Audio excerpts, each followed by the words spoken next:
Have you been missing out on chicken and waffles because you're on a weight loss journey? You don't have to. Not with my chicken and cheesy hash brown waffles, along with a maple mustard sauce. This little beauty is only 5 bites or 5 blue points, and I'm going to show you how to make it coming up next.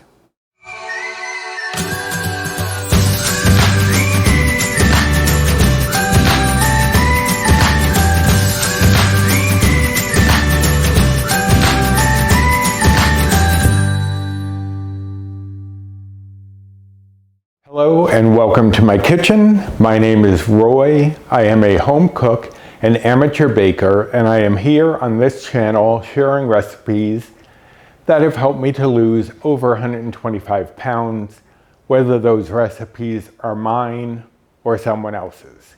Today's recipe is kind of a mashup. When I first started WW, I was looking for recipes and I found one for cheesy hash brown waffles. They're all over the place. The one I happened to stumble upon was from Amanda Evolving at the time. I believe now she just goes by Amanda Lewis, but I will leave a link to her video down below. I have made some modifications of my own, as usual. And the other component of this mashup is some air fryer chicken tenders, which is my take on a recipe from Sweet and Savory Steph. And I will leave a link to her original recipe for easy air fryer chicken cutlets down below.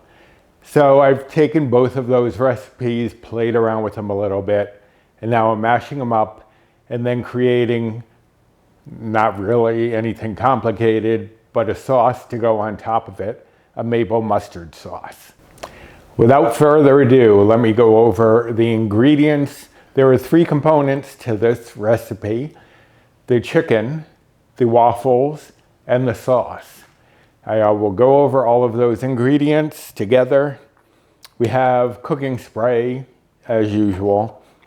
I have some pepper because I just need like a pinch of black pepper, and I'm just going to freshly grind that. We have a 1/4 cup of panko breadcrumbs, just 1 tablespoon of Parmesan cheese, 2 teaspoons of Dijon mustard, 1/2 teaspoon of paprika, and an egg. And we also have a chicken breast that I am going to cut into 4 strips, basically chicken tenders kind of. That's all part of the chicken component. The waffle component is 2 cups of hash browns. It came out to about 210 grams, and that's just 4 bites. Now this is a dinner for 2, so I'm only going to have half of the waffle. Paul is going to have the other half. So this is only going to be 2 bites or 2 blue points for the hash browns. There's a 1/2 cup of fat-free cheddar cheese, and a 1/4 cup is 0 bites, so I'm not adding anything there.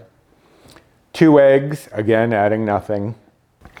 And I have a little spice mix that I am going to throw in there. Now you can play around with the spices you use. You can do whatever you like. You just do simple salt and pepper.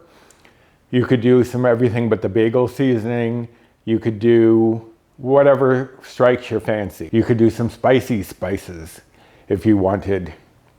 Now this mixture that I have is 1/2 teaspoon of salt, a 1/4 teaspoon of onion powder, 1/4 teaspoon of garlic powder, 1/8 teaspoon of smoked paprika. You could use regular paprika. I just like the smokiness, as I've mentioned in other videos. And also 1/8 teaspoon of black pepper. Now the other thing for here is I have a 1/2 teaspoon of chives.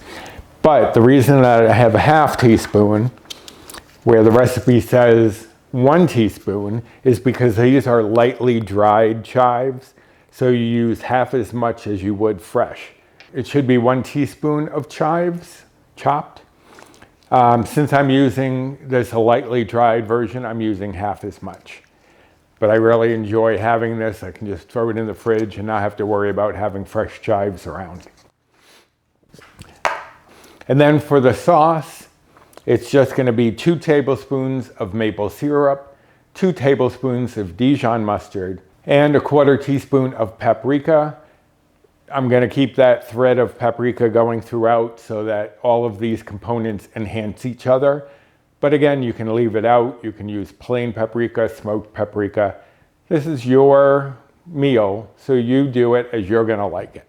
Now, we are going to be cooking the chicken in the air fryer, and we are going to be cooking the waffle, obviously, in the waffle iron.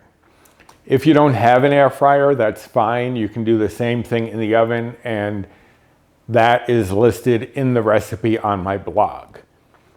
So let me get some of this stuff out of my way. We're going to start in on the chicken, and I'll be right back. All right, so I have the chicken components, most of them over here, except for the chicken. I'm going to show you how I cut them into strips. You can cut them any way that you like, it's your call. But this way I think gives you a little more surface and just makes it a little better, in my opinion. But you can do it as simply as you like. You can just buy chicken tenders if you want. For me, it's not worth the expense because it is a little bit more for chicken tenders. So I'd much rather just chop up some chicken breast myself. So let me show you what I'm going to do. I'm going to cut on the diagonal along this way. So I'm just going to I'm going to cut it in half first so that way I can kind of more evenly determine the size. So I'm just going to do a slight angle here.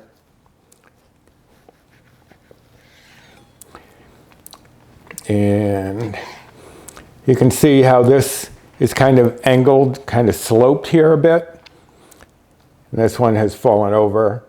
So I'm going to lay it up against here and just slice through there.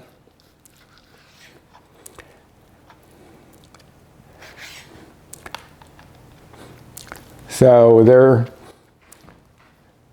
just going to be 4 strips because, like I said, this is dinner for 2.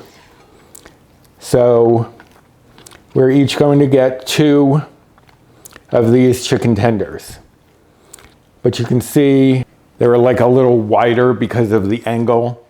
And you can, like this one's a little thick on one end, so I'm just going to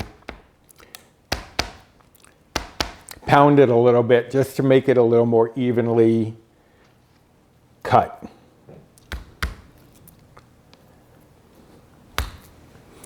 And just definitely be careful if you are doing it the way I'm doing it rather than using a pounder, because you don't want to hit the sharp side of the knife, obviously.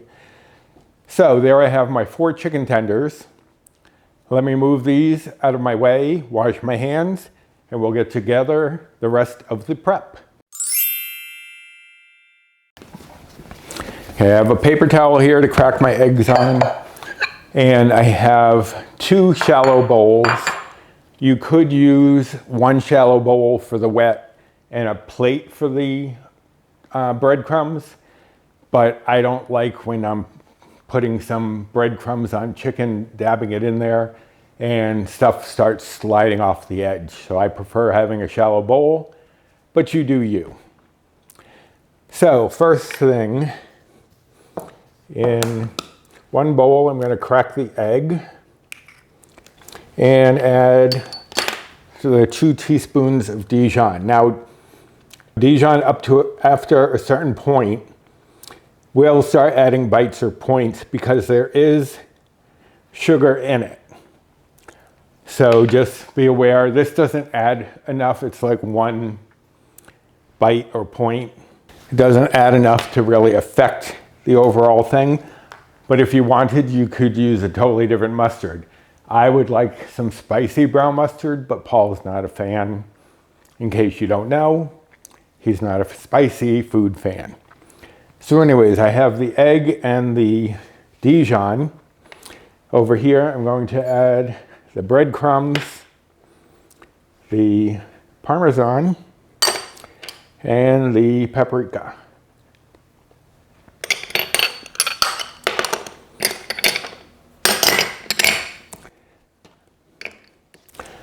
All right, then I'm going to blend up the dry ingredients first, because otherwise if I do the wet first, I'm obviously going to clump up or have to clean off the fork. So just quickly push those things together. Oh, I did forget the pepper. A little grind of black pepper in there. I realized it because I was going to say you don't need salt because of the Parmesan. The Parmesan adds a little saltiness. All right, so that's good for that. Mix these two, and again, in here you don't have to add any salt because the mustard has salt in it.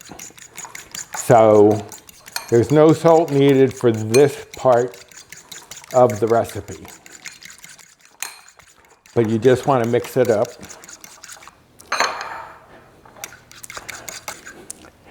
So this is our, as they call it, breading station.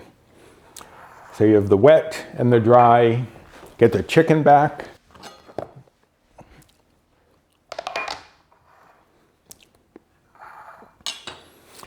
I'm just going to dip the chicken tenders or strips or whatever you want to call them into the wet, then into the dry, and then put them back on the cutting board. It's not cross-contamination because the chicken's already sitting here and it hasn't been cooked yet. So a quick little dunk in the wet. You can put these bowls closer together so that you're not dripping too much across the county, and then just coat it in the breadcrumb and Parmesan. Now it's not going to be a thick breading. You don't necessarily want that because that's just going to add points, but it will give you that satisfying little crunch of having some breading on here. Now you could add it in a little bit more if you wanted to of the breadcrumbs. I think it's fine with just a 1/4 cup, but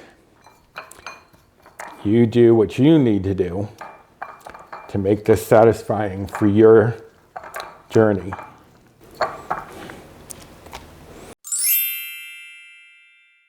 So this is my air fryer. It's a Philips. I can't go any further than that. This one only goes up to 390 degrees. The recipe says 400, but if yours only goes to 390, that's close enough, like mine does. Now this is also, you could have been heating up your oven for 400 degrees if you need to do it in the oven. And if you do, you want to have it on a sheet pan with a cooling rack on top so air gets all around it.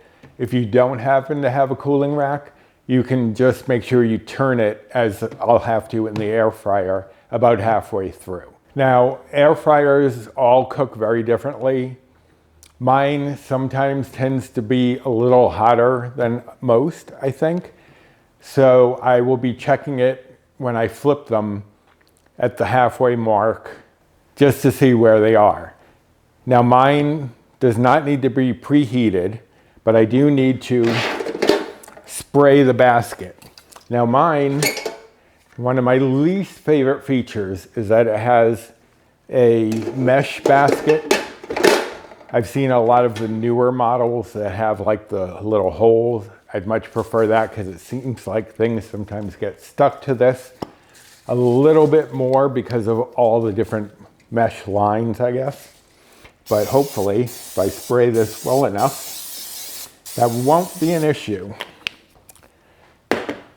So I should be able to get all 4 of these in here at one time. If you don't want to crowd them, so you may need to do it in batches.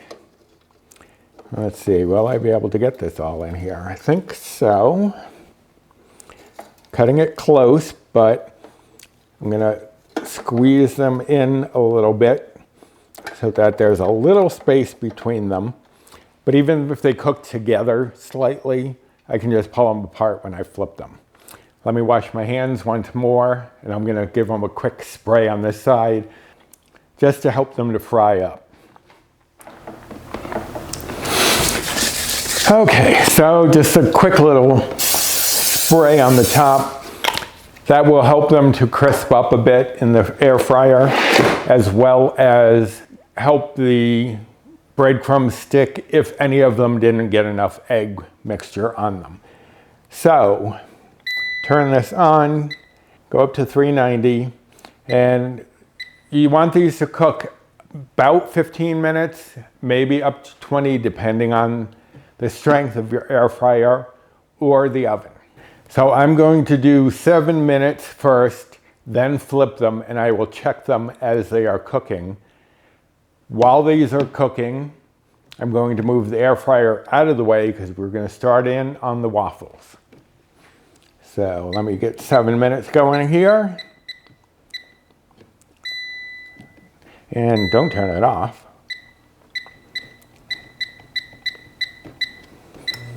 Begin. And I will be right back to start the waffles. All right, so the first thing I need to do is to spray my waffle iron. And if anyone is interested, this is a Cuisinart, and it has 2 sides because I always hated having just one waffle maker going at a time, just in case I had company, so now I can do double duty. But I'm only needing one this time. So I've sprayed that with cooking spray. Now I'm going to turn it on to heat it up. The waffle iron is set to a medium-high temperature. If yours has a temperature, you want it at medium-high. If it's just whatever you get when you plug it in, that's fine. It'll alert you when the waffle is done. I'm going to let this heat up and move this over briefly while I put together the waffle itself. Okay, so I am just going to mix everything into this 4-cup measure. You could do it in a bowl, it's your choice. Now, I did take these hash browns out of the freezer about an hour or so ago just to get them warmed up. The eggs are also at room temperature because when things are at room temperature, they're not going to try to hold on to their shape like they are when they're cold.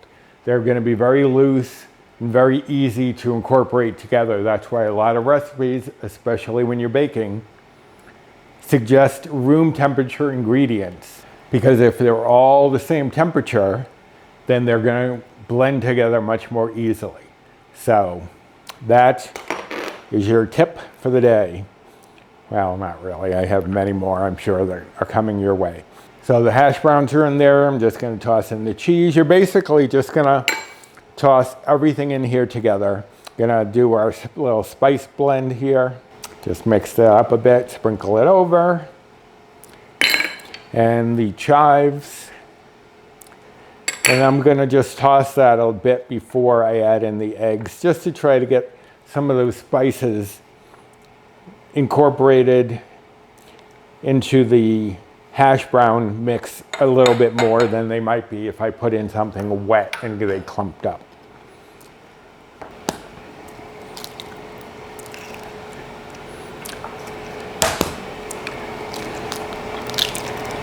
Okay, 2 eggs in.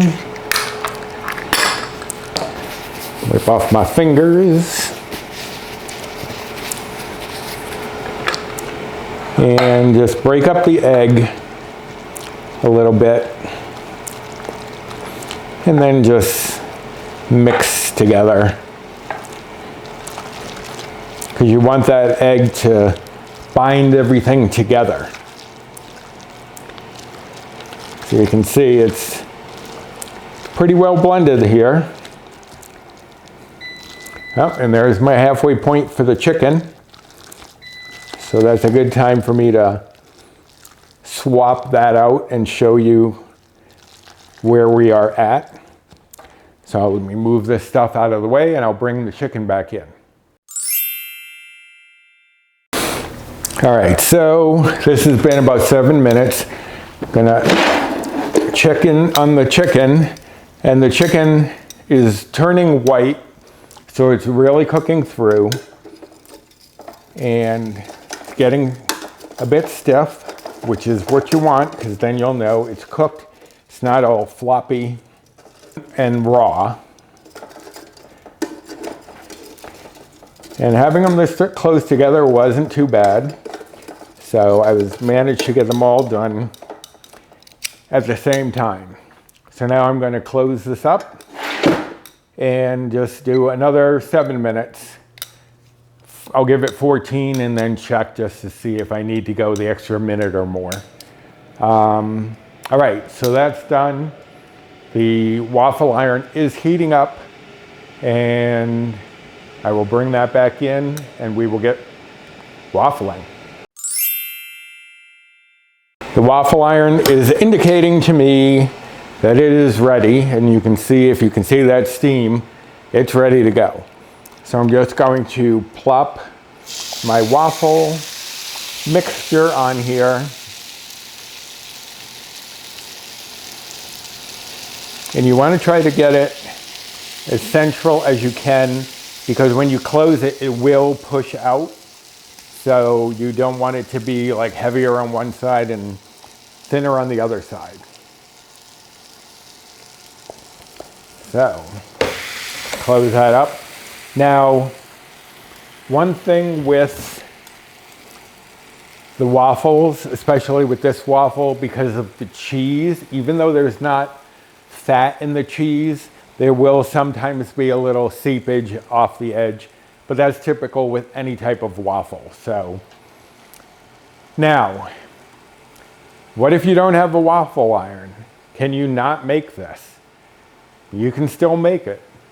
What you can do is basically make pancakes. So instead of using a waffle iron, what I would do is heat up a pan and separate it out into 2 pancakes, or on a griddle.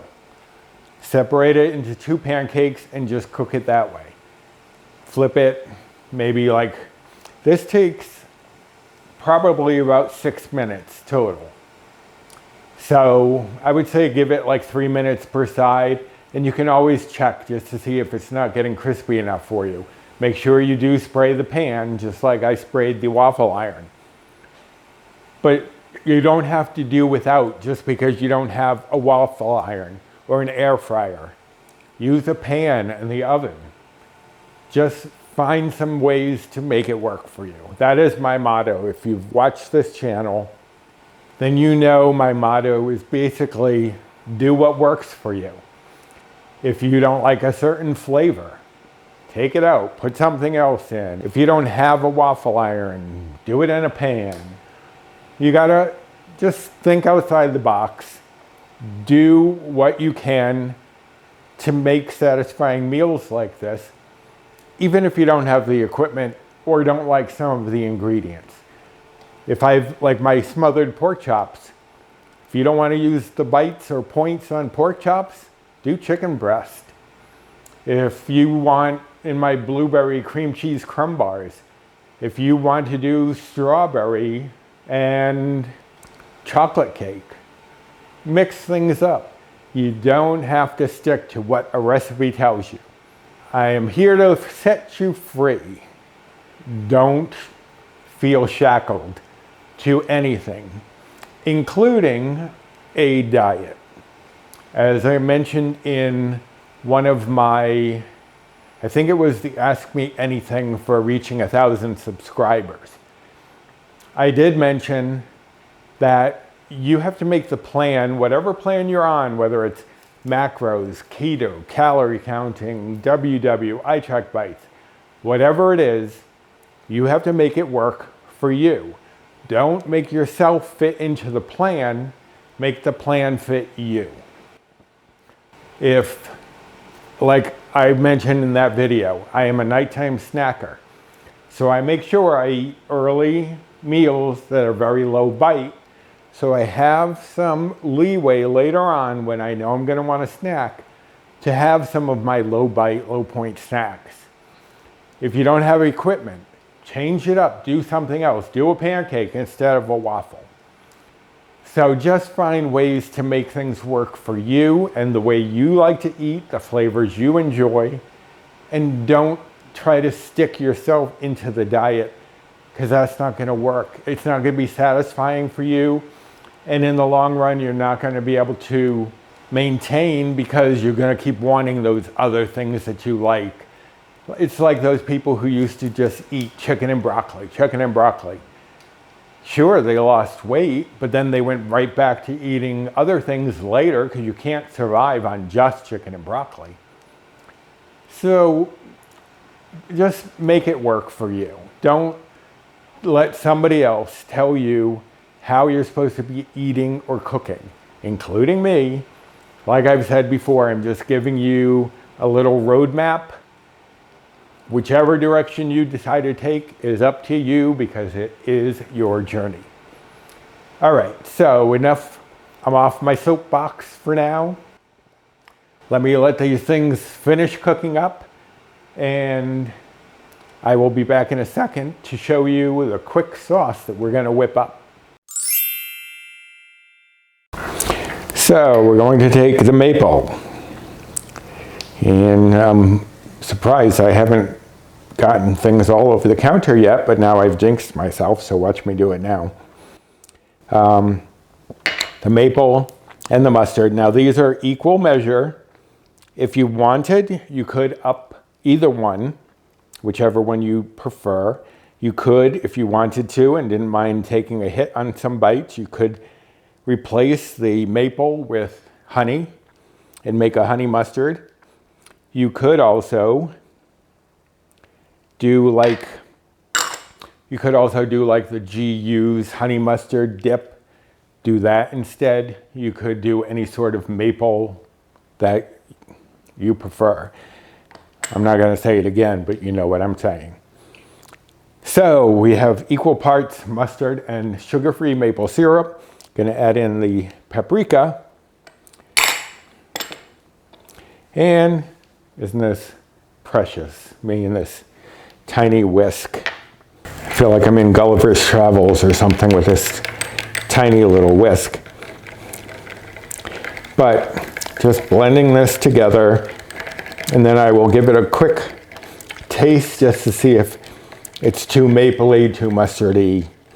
Now if it's nice and thick so it'll cling to the chicken, which is good. But if you wanted it a little thinner, you could just add a little bit of water and you'd be fine. So let's, perfect. Just the way it is. A little bite from the Dijon, a little sweet from the maple. Perfect. Let me move this out of the way, bring in the chicken, and the waffle should be finishing up. Now that I've resealed it, should be finishing up shortly. So let me clear up some space. Be right back. All right, so let's check this chicken. Nice and brown.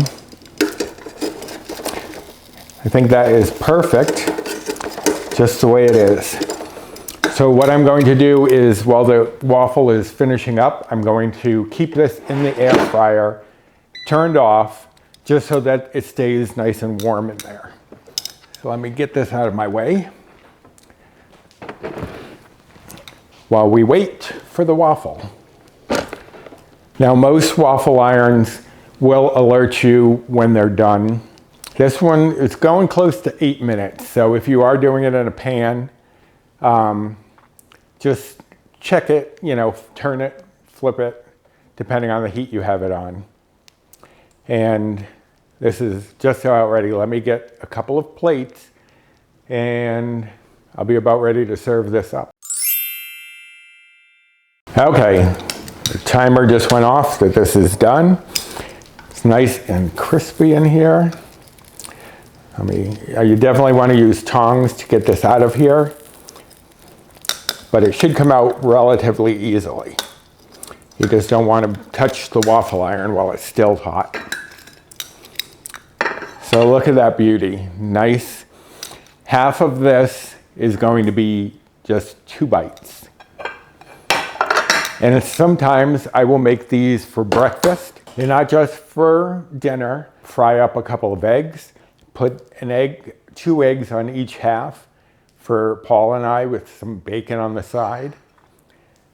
So you can change this up. You can use this recipe for other things. You can use the chicken for other things. If you just want some chicken tenders and some dipping sauce, do that.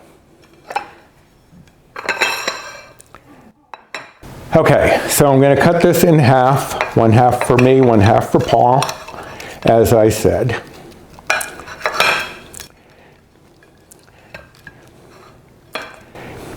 And then I will get some chicken tenders for the top.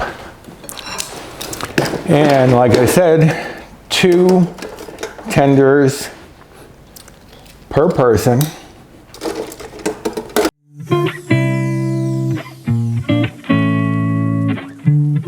There we have dinner for 2, chicken and cheesy hash brown waffles. And some maple mustard sauce to go with it. Now for each serving of this, it's going to be 5 bites or 5 blue points. The calories are going to be 478. The fat is going to be 13.3 grams. The carbs are going to be 32.6 grams. And the protein is going to be 48.7 grams. So I hope you will give this recipe a try. It's nice and satisfying, and as I said, it's versatile. You can change it up. You can do different seasonings in either the chicken tenders or the waffle. You can do the waffles for breakfast with eggs and some bacon. You can do the chicken tenders just as chicken tenders. It just gives you some things to play around with. You're not stuck in this. You have a little more variety, some things that you can go to. So if you like this recipe, I hope you'll give me a thumbs up because it really helps my channel.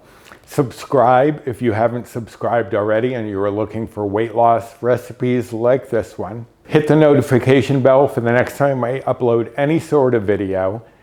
And comment down below if this is something that appeals to you, if you have memories of chicken and waffles that this may be able to satisfy for you. And also share this video if there is someone that you know who's on a weight loss journey who might find this useful. Please share the video on social media or whatever to let them know that this is out there. And speaking of social media, you can follow me over on Instagram. I will leave my handle here. You can also join one of the 2 Facebook groups that I am an admin on. One is the one that I'm the sole admin on, which is Recipes with Roy. And the other is one that I co-admin with Jennifer Lynn from the Jennifer Lynn channel and Bree Coleman from Balancing Life with Bree. My 2 buddies and I are the admins on Finding Our Way, WEIGH. And I will leave that icon here for you so that you know you've gotten to the right spot. This recipe is on my blog. The link is down below in the description box, as well as other channels that I follow who do WW or iTrackBites type of content. I also have a code down below for Fiber Gourmet pasta to save you 10% if you have any interest. I don't get any money back from them, but I did reach out to them because many of my recipes use Fiber Gourmet, which is only 2 bites or 2 blue points per serving. So I reached out to them to get a code to save you a little bit of money if you order from them. And there's a discount code for 10% in the description box as well. So I hope you will give this dish a try. Definitely a satisfying meal. And I think I'm going to go have some of it right this minute. Until next time, bye.